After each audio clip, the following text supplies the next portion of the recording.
Yes, it's delighted to be joined by Paul Nolan, fresh from his third success in the Cheltenham Festival. Paul, many congratulations. Mrs Milner, she was very good yesterday in the Pertemps final. Yeah, thanks a million, Kevin. She was brilliant. Bryan gave her a super ride, and it was just we were delighted now that it's worked out so well, and it's great. It's great for Susan and Jim Coffey. It was brilliant. And obviously, Susan and Jim Coffey. Bryan alluded to them when he spoke to Racing TV after racing yesterday in his interview. But they're such an integral part of your team, but not just your team. They do a lot for racing as well on the wider scale. Absolutely, they're brilliant. Jim, in fairness to him, he invests a lot in the sport, and he's putting his money where his mouth is, and he's spending a lot of money on horses, and he's hopefully to God we can get him to these meetings and get winners for him. And obviously, of course, you're sponsored by Softco. That's Jim Coffey's company. Yeah, that's right. He's based up in Leopardstown there, and a good friend of mine, Kenny McCarthy, works from there as well. And but it's it's great to have him on board, and he's a brilliant guy. And Paul, how long ago was this the plan? How long has this plan been in the making? Well, I suppose when she went to Cheltenham first, she went over with Disco Ram, and the two of them travelled over together. And when she handled the distance so well and ran so well, I thought that she looked the winner the whole way. And, I was sort of disappointed when she didn't go past on the blind side because she was getting so much weight off. And then we said, listen, the best plan for her now was to come back, and she ran in the qualifier in Leopardstown, turned in front, and then got caught and finished fourth. And, so we just said then we sort of picked possibly what we thought was a lesser race against the mares at in the February meeting, and that turned out to be the three mares now. Heaven help us, and Tell Me Something Girl, and we fell in the race, and we thought we were picking the easier option to try and win. So it just goes to show you, Kevin, that these mares, and I think they're showing it in the festival now, it's been some season for the mares. It's been unbelievable. And Paul, obviously your mare took a very heavy fall. I think it was 2 out under Sean O'Keefe in that race.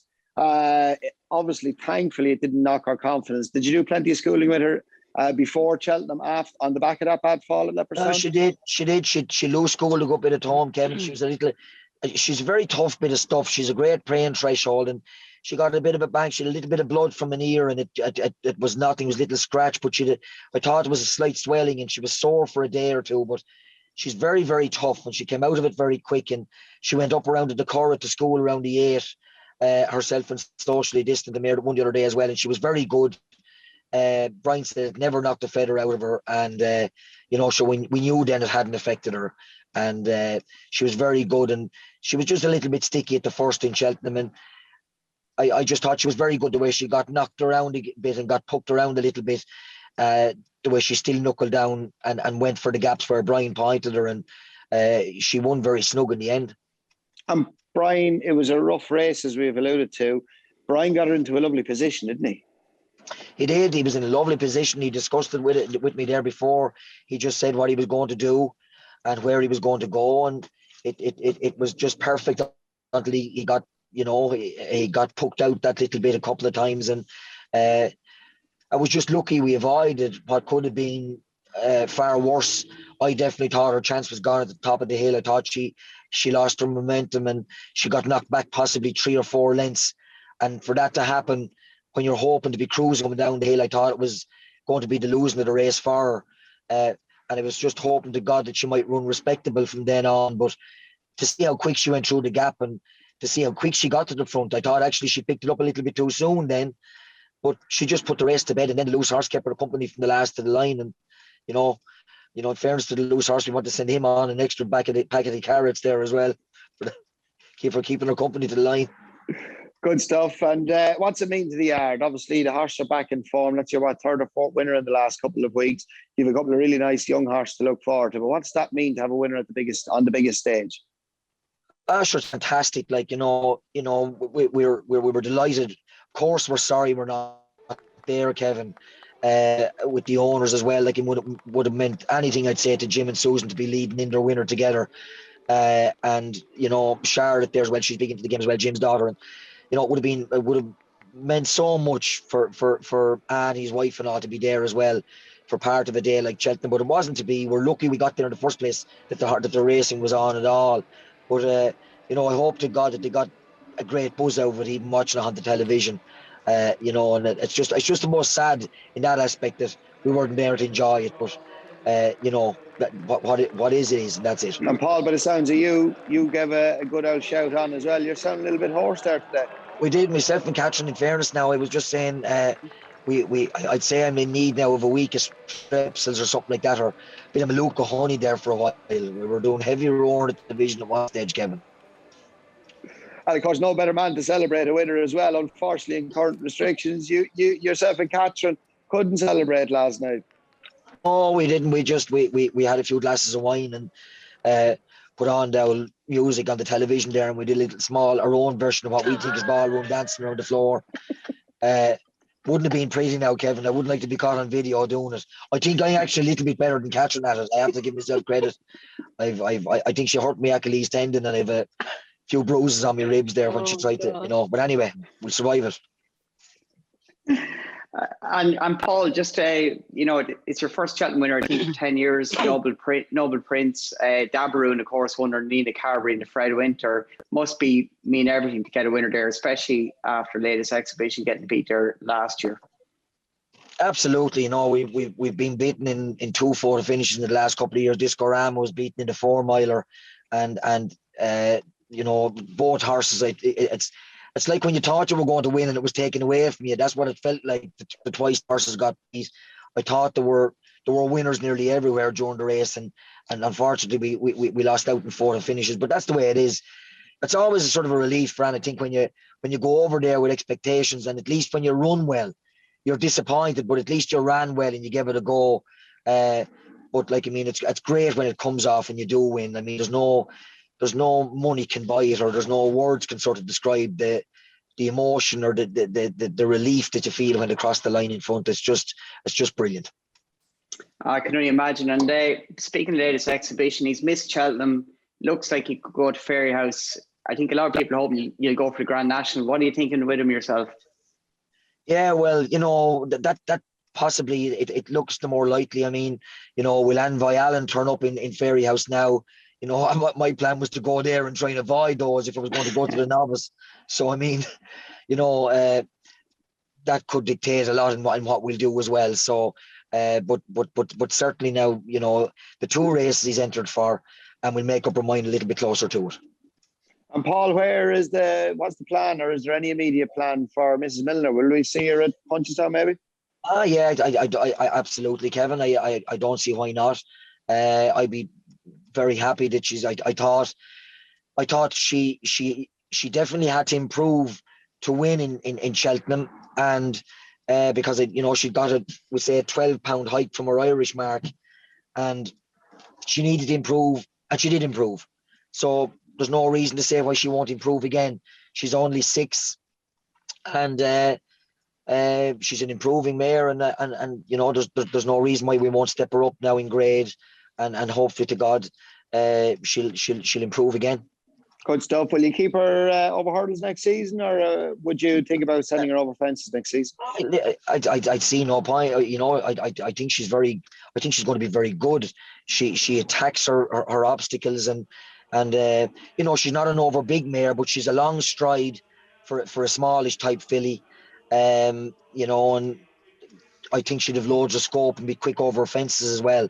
So we'll make up our mind a little bit later on, and we'll see just how the way this season now. She's her job done as regards hurdling, but you know, we'll just see how much more she's going to improve and see what she'll be like in Punchestown. So we won't make any rash decisions yet, but certainly I think she is a mare that she would be very good and quick over a fence. Great stuff.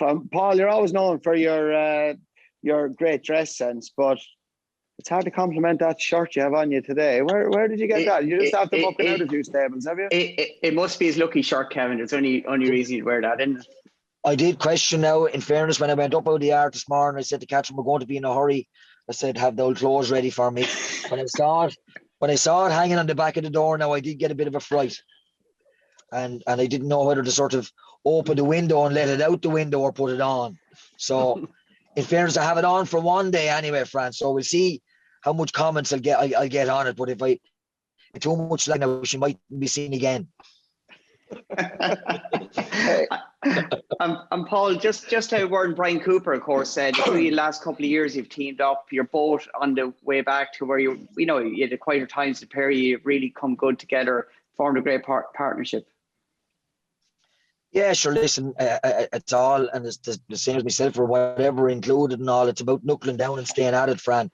It's not going to come and get you. You have to go and get it. So I mean, it's about knuckling down. And in fairness to Bryan, he's riding out in a couple of different places. And in my book, that's what you want to do. You want to keep getting up out of bed early and keep getting going and keep going to different yards and get plenty of rides and get your foot in every door. And the opportunities will come then if you put the work into it. And in fairness to Bryan, I think he's knuckling down, and he's a top class rider, and it's only better he can get as well once he just keeps his mind to it and just keep working hard. And I think in fairness to the chap, he's proven he's doing that. And I've no fear that Bryan is going to go right back to be in the top 3 and top 4 jockeys again. Definitely agree with you. And Paul, just the difference a week makes. I was down in Wexford with you only last week. You had a winner down there. Tucana fell at the last hurl, and you're talking about, hopefully that's bad luck gone for Cheltenham. You've had a winner, but she's a good mare, Tucana. Will she go to Ferry House this summer? Definitely haven't. She hasn't had much luck to date. No, and I think, and a lot of it, I think, is a bit of confidence with her. She was very unlucky, and she clipped teens before she got to the first hurdle in Limerick, and she just hasn't.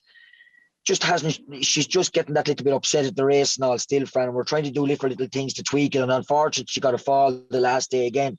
But I just think that since that happened to her, she's just not herself. And whether that's going to be knocked out of her in the next month or that, or will Fairy House or Punchestown come too soon, or whether she's just a mare that maybe might need a summer's grass after the little incident that happened to her. But we'll keep trying to tweak different little things and get her back in form. But I think she's definitely a better mare than what she's shown in her last couple of runs. Definitely agree, Kev. Paul, and just before we go, it's a real family-run operation. Obviously, your brother James and yourself work closely. Your son Barry, obviously your wife Catherine, who is sitting quite close to you there. She is. Catherine, yeah. Well done, Kevin. well done, Catherine. Well done. Thanks a million, Kevin. Thank you. Catherine, make Thanks, sure you get rid of that shirt. I presume you didn't pick the shirt for him. It's actually a gorgeous shirt, guys. Okay, Fran, Very that means trendy. Catherine did pick the shirt for him. Kev, that's a gorgeous shirt. That's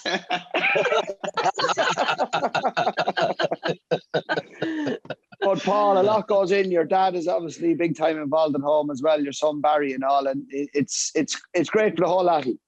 That's right. Mel in the office as well, my sister, and the whole lot of 2 nephews there as well, and they're all involved, Kevin, and it's a family-run show, and everyone puts the same effort in, and we all work hard, and they probably work harder than me.